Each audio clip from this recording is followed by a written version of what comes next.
हमने अपनी पिछली कड़ी में देशी राज्यों में उत्तरदायी शासन के लिए जन संघर्षों में सरदार वल्लभ भाई पटेल की भूमिका का उल्लेख किया है।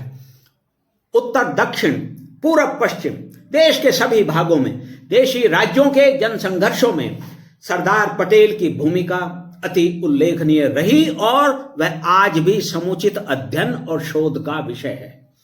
ऐसे ही एक राज्य राजकोट में विशेष रूप से उनके निर्देशन और नेतृत्व में वर्ष 1938 और 1939 ईस्वी में हुआ जन संघर्ष प्रमुख था।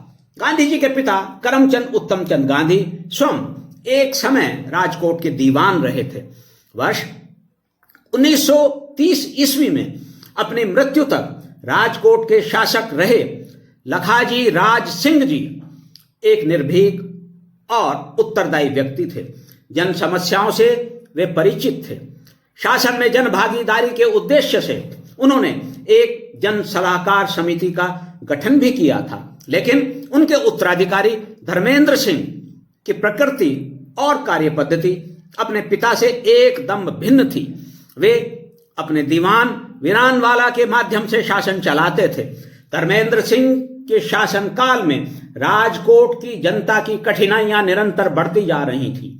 इसलिए राजकोट के लोगों ने वर्ष 1938 ईस्वी में राज्य में उत्तरदायी शासन की मांग करते हुए सरदार वल्लभ भाई पटेल के निर्देशन में संघर्ष का मार्ग चुना। सत्याग्रह के रूप में संघर्ष आगे बढ़ता रहा।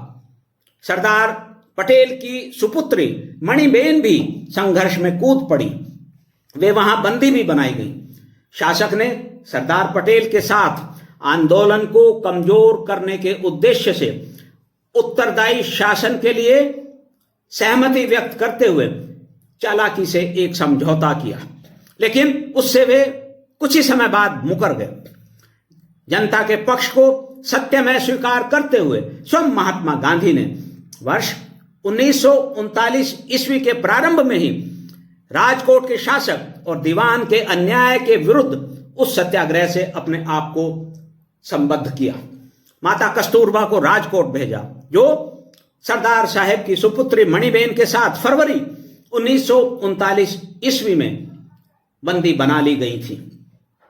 गांधी जी ने जनता को न्याय दिलाने के उद्देश्य से अनिश्चितकालीन अनशन प्रारंभ करने की घोषणा की। साथ ही उन्होंने तत्कालीन वायसराय लिनलिथगो से भारत के मुख्य न्यायाधीश के परामर्श से राजकोट के विषय में एक जांच समिति नियुक्त कर जनता को न्याय दिलाने का अनुरोध भी किया। वायसराय ने गांधी जी की मांग को स्वीकार कर लिया। उन्होंने जांच कराई और जनता के पक्ष को ही सही पाया।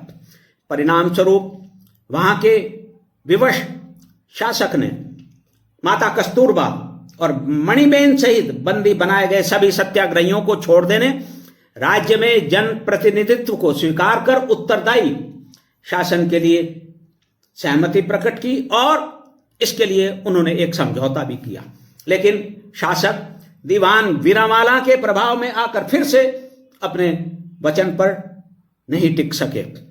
वहां की स्थिति का तत्काल तो कोई ठोस परिणाम सामने नहीं आया, लेकिन राजकोट जन संघर्ष के माध्यम से देशी राज्यों में जन जागृति के स्तर का परिचय अवश्य प्राप्त हो गया। इससे सरदार वल्लभ भाई पटेल को अंग्रेजों से देश की स्वाधीनता के बाद राष्ट्र के एकीकरण के समय बहुत सहायता मिली।